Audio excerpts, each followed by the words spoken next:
Vous pouvez vous rapprocher, je ne mords pas. Pas encore. J'ai pas pris le couteau entre les dents. Mes chers camarades, aux grands hommes, la patrie reconnaissante. Ces mots sont gravés sur le fronton du Panthéon, dans lequel reposent désormais nos camarades Missak et Méliné Manouchian. Mais en Corrèze, comme partout en France, cela faisait bien longtemps que leur nom était gravé dans la mémoire des luttes, la mémoire de la résistance. Ils venaient d'Espagne, d'Italie, de Pologne, d'Arménie, de Hongrie ou encore de Roumanie. Ils étaient ce que l'on appelle des étrangers, avec comme une seule patrie, l'humanité. Missak et ses 22 compagnons, baignant dans le rouge du sang, le rouge de cette affiche, placardée sur les murs de Paris, supposaient les déshonorer et provoquer la peur. Ce fut le symbole à tout jamais d'une résistance fière et digne, mais aussi d'une jeunesse tuée. Missak et Méliné sont nés en Arménie. Tous deux rescapés tragiques du génocide barbare des Arméniens, dont Aznavour chantait l'horreur. Ils sont tombés pudiquement sans bruit, par milliers, par millions, sans que le monde bouge, devenant un instant minuscule fleur rouge, recouverts par un vent de sable et puis d'oubli. Ils sont tombés les yeux pleins de soleil, comme un oiseau qu'en vol, une balle fracasse, pour mourir n'importe où, sans laisser de traces. Ignorés, oubliés dans leur dernier sommeil, ils sont tombés en croyant, ingénus, que leurs enfants pourraient continuer leur enfance, qu'un jour, ils fouleraient des terres d'espérance.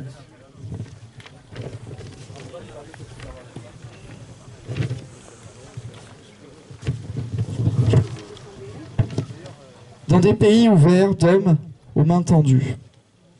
Et parmi ces pays, Missak et Méliné ont choisi la France, celle des poètes, des humanistes, celle des Lumières. Missak arrive par la Méditerranée en 1924. Méliné, quant à elle, arrive en 1926. Leur rencontre se produit en 1934 à la section française du Comité de secours de l'Arménie, une organisation liée à l'internationale communiste visant à mobiliser la diaspora arménienne en faveur de la République soviétique d'Arménie. Ils ne se quittèrent que lorsque Missak fut arraché à la vie, sous le bruit sourd des balles. C'est à cette époque, en 1933, puis plus tard en 1940, que Missak demande sa naturalisation française.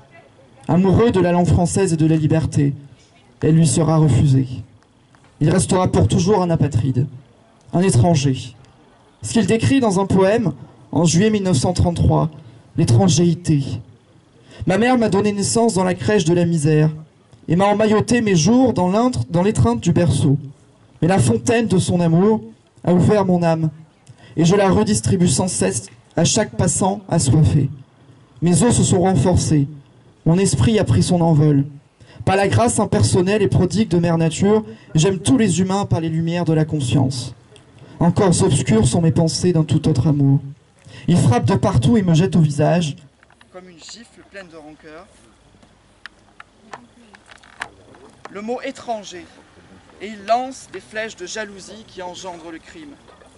Comme les relents pestilentiels de l'ordure et de la saleté, ils corrompent sournoisement le jardin fleuri d'amour, le souffle de l'étrangéité ainsi salit mon âme. Missak Manouchian rejoint les francs-tireurs et partisans parisiens de la main-d'œuvre immigrée en février 1943.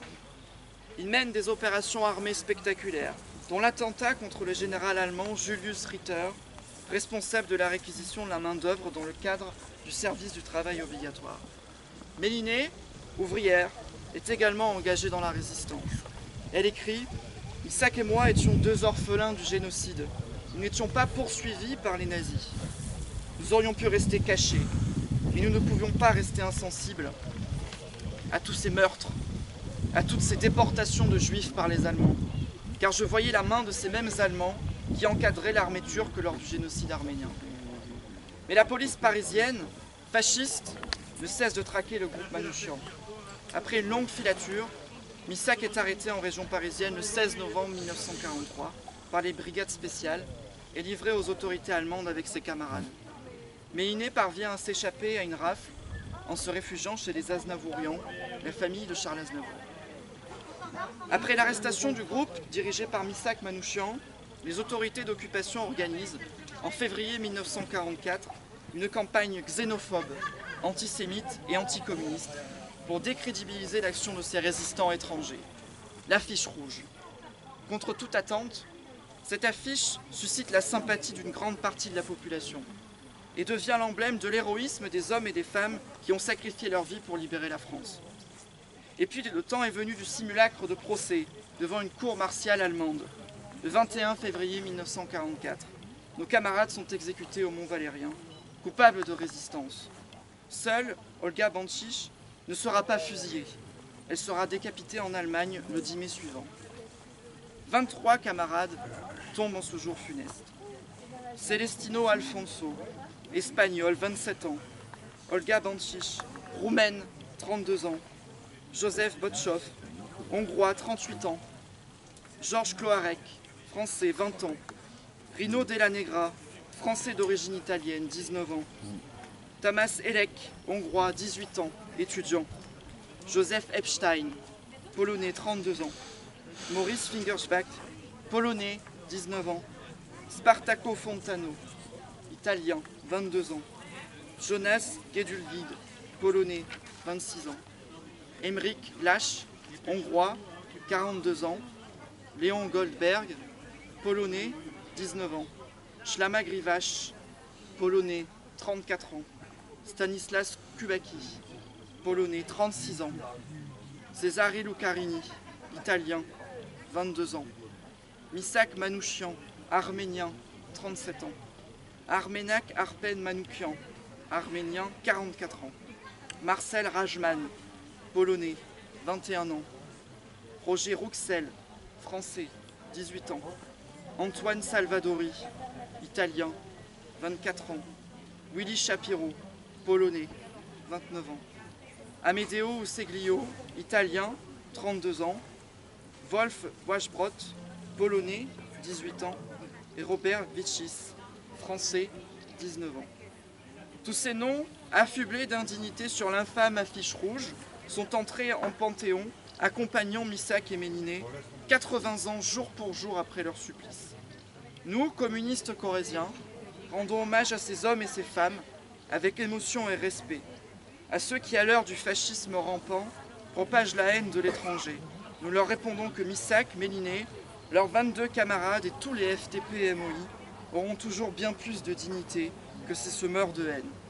À ceux qui profanent leur mémoire par leurs discours, nous leur répondons que notre combat est forgé dans l'héritage de nos camarades tombés pour la liberté.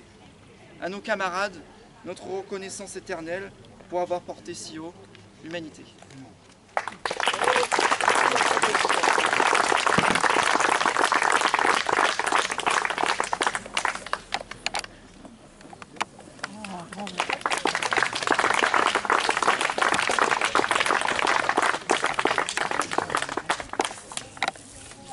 Bien, je vous invite à aller boire un pot de la fraternité avant de passer au repas.